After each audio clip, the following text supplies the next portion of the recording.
اہلاً وسہلاً مرحبا۔ محترم ناظرین، آج کی ہمارے انجمن کے مہمان ہیں ہمارے علاقے کے معروف و مشہور مدرسہ ام المؤمنین حضرت عائشہ رضی اللہ عنہا کے طلباء اور طالبات ہیں۔ ان کے استقبال میں ایک زوردار تالی۔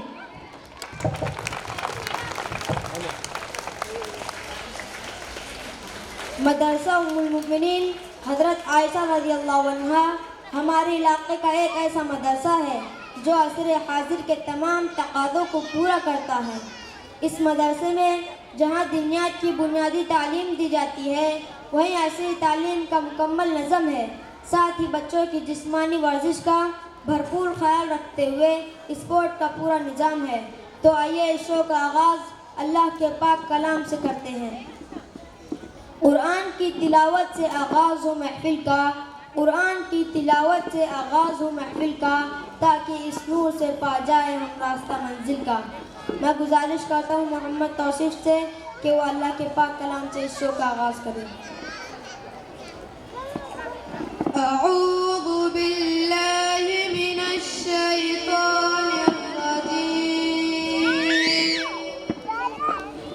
بسم اللہ الرحمن الرحیم،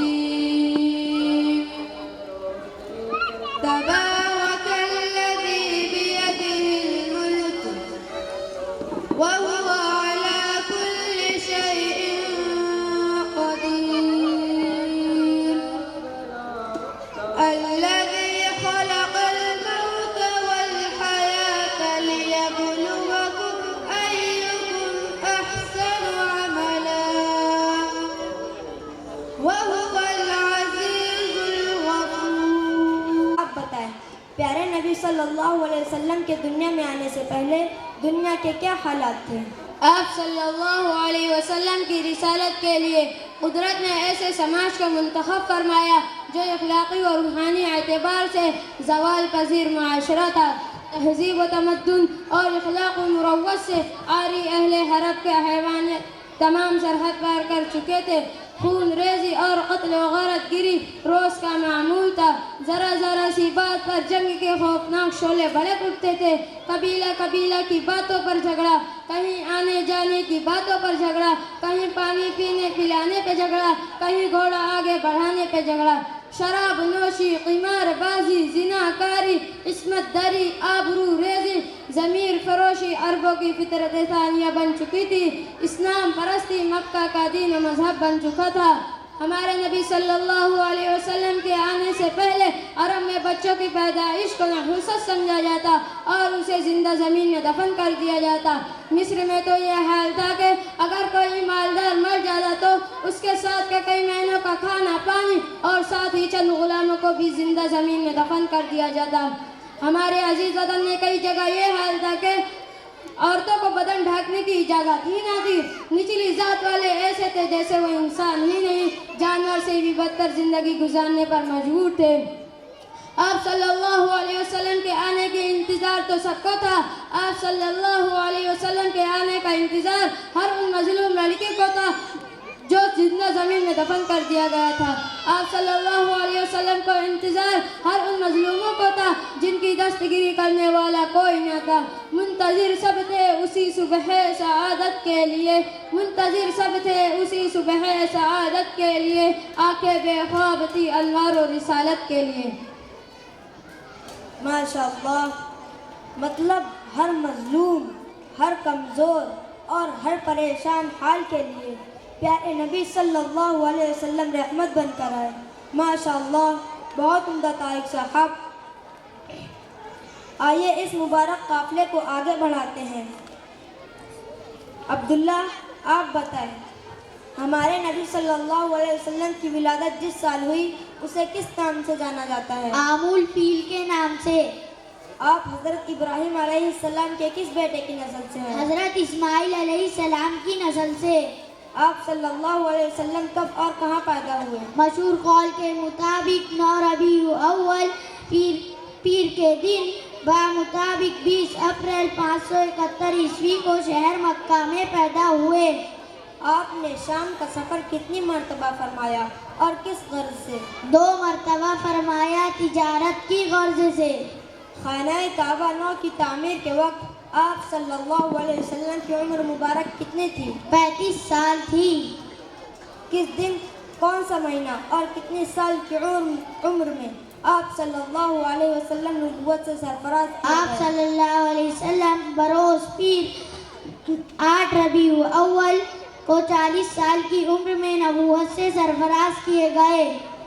آپ صلی اللہ علیہ وسلم پر وحی کا نزول پہلی مرتبہ کہاں ہوا؟ غار ہیرا میں۔ غار ہرا مکہ سے کتنی دوری پر واقع ہے؟ غار ہیرا مکہ سے تقریباً 4.5 کلومیٹر دوری پہ واقع ہے۔ قرآن کریم کا نزول کب سے شروع ہوا؟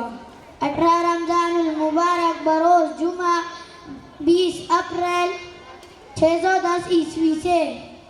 کس بزرگ نے آپ صلی اللہ علیہ وسلم کو نبی آخر الزمان ہونے کی بشارت دی؟ ورقہ بن نوفل نے۔ آپ صلی اللہ علیہ وسلم نے اعلان حق پہلی مرتبہ کس پہاڑی سے فرمایا؟ کوہ صفا سے۔ بہت عمدہ، معلومات میں اضافہ ہو رہا ہے۔ ریحان صاحب، پیارے نبی صلی اللہ علیہ وسلم کی شان اقدس میں کچھ کلام ہو جائے۔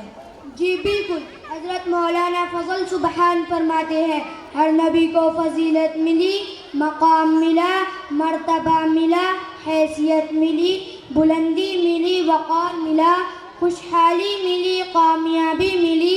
سارے انبیاء کو، محاسن کو، محامد کو، خوبیوں کو، انعامات کو، عنایات کو، نوازشات کو جس گلدستے میں جمع کر دو اس گلدستے کا نام ہے آمنہ کا لال، عبداللہ کا نور نظر، مکہ کا در یتیم، سرور کائنات، شاف محشر، وجہ کائنات، افضل الرسل، سید الانبیاء، سید الاتقیاء، امام المجاہدین، امام المبلغین، وعلی آل کمال جمال نوالی عطاء ثناء بیان شان قرآنی محمد صلی اللہ علیہ وسلم، منور، مطہر، معزز، اعلی عرفہ، اکمل اور کامل نبی، وہ نبی اللہ اکبر کبیرہ جس نبی میں آدم کا خلق، شیش کی معرفت، نوح کا جوش و تبلیغ، ابراہیم کا ولولہ توحید، اسماعیل کا حساب، اسحاق کی رضا، صالح کی فصاحت، لوط کی حکمت، موسیٰ کا جلال، ہارون کا جمال، یعقوب کی تسلیم و رضا، داؤد کی آواز، ایوب کا صبر، یونس کی اطاعت، یوشع کا جہاد، دانیال کی محبت، الیاس کا وقار، یوسف کا حسن، یحییٰ کی پاکی، عیسیٰ کا زہد و تقوی، سلیمان کی سیاحت، ورفعنا لک ذکرک، جہاں کے سارے کمالات ایک تجھ میں ہیں اور تیرے کمال کسی میں نہیں مگر دو چار۔ سبحان اللہ، سبحان اللہ، کیا بند باندھا ہے آپ نے ریحان صاحب، دل باغ باغ ہو گیا، بہت عمدہ۔ آئیے محسن انسانیت صلی اللہ علیہ وسلم نے انسانیت کے متعلق کیا کچھ فرمایا ہے جانتے ہیں۔ مو صاحب آپ بتائیں۔ ہمارے نبی صلی اللہ علیہ وسلم نے فرمایا جس نے کسی انسان کا ناحق قتل کیا اس نے ساری انسانیت کا قتل کر دیا۔ آپ نے فرمایا کسی مومن کو گالی دینا گناہ ہے اور اس کا قتل کرنا کفر ہے۔ ہمارے آقا و مولا صلی اللہ علیہ وسلم طواف فرما رہے تھے، آپ نے فرمایا کعبہ تو کتنا عمدہ ہے اور تیری خوشبو کتنی پیاری ہے اور تو کتنا عظیم المرتبت ہے اور تیری حرمت کتنی زیادہ ہے۔ قسم ہے اس ذات کی جس کے قبضے محمد کی جان ہے، مومن کی جان و مال کی حرمت اللہ کے نزدیک تیری حرمت سے زیادہ ہے۔ ماشاءاللہ، طالب آپ بتائیں، پڑوسیوں کے متعلق ہمارے نبی صلی اللہ علیہ وسلم نے کیا فرمایا؟ پیارے نبی صلی اللہ علیہ وسلم نے فرمایا اپنے پڑوسیوں کے ساتھ اچھا سلوک کرو۔ ایک جگہ فرمایا وہ آدمی کامل مومن نہیں ہو سکتا جو خود پیٹ بھر کر کھائے اور اس کا پڑوسی بھوکا رہے۔ آپ صلی اللہ علیہ وسلم نے پڑوسیوں کے ساتھ حسن سلوک کرنے کا حکم دیا۔ سبحان اللہ۔ ماں آپ بتائیں، بے زبان جانوروں کے متعلق ہمارے نبی صلی اللہ علیہ وسلم نے کیا فرمایا؟ ہمارے نبی صلی اللہ علیہ وسلم نے جانوروں کے متعلق فرمایا اللہ سے ڈرو۔ آپ صلی اللہ علیہ وسلم نے فرمایا ان کے ساتھ اچھا سلوک کرو۔ آپ نے فرمایا ایک عورت کو بلی کو سے دوزخ میں ڈال دیا گیا۔ اور ایک شخص نے ایک پیاسی کتے کو پانی پلانے کی وجہ سے اسے اس کی مغفرت کر دی گئی۔ سبحان اللہ۔ محترم ناظرین، آئیے سیرت طیبہ کے اس قافلے کو آگے بڑھاتے ہیں اور جانتے ہیں آپ کے اخلاق کے بارے میں۔ توصیف صاحب، وہ کون سے اخلاق تھے، وہ کون سا طریقہ تھا جس نے اتنی قلیل مدت میں بھی پوری دنیا میں انقلاب برپا کر دیا؟ رسول اللہ صلی اللہ علیہ وسلم کی بعثت کے مقاصد قرآن کریم میں بتلائے گئے۔ یتلو علیہم آیاتی، آیات پڑھ پڑھ کر سنائیں گے۔ یزکیہم، دلوں کا تزکیہ کریں گے۔ یعلمہم الکتاب والحکمہ، کتاب و حکمت کی تعلیم دیں گے۔ اس کے ساتھ ایک مقصد بعثت فرمایا، بعثت لأتمم مکارم الاخلاق، مجھے اس لیے مبعوث کیا کہ میں اعلیٰ اخلاق کی تکمیل کروں، سبلائم کریکٹر، اخلاق حسنہ نہیں، اخلاق کریمانہ بھی نہیں، بلکہ اخلاق عظیمہ۔ وہ اخلاق عظیمہ کیا تھے؟ سلم القطار، جس سے کائنات میں انقلاب آئے گا ہے، اس سے جڑو جو توڑتا ہے، فاعف عن من ظلم، اس کو معاف کرو جو ظلم کرتا ہے، واحسن الی من اساء الیک، اس کے ساتھ اچھا کرو جو تمہارے ساتھ برا کرتا ہے۔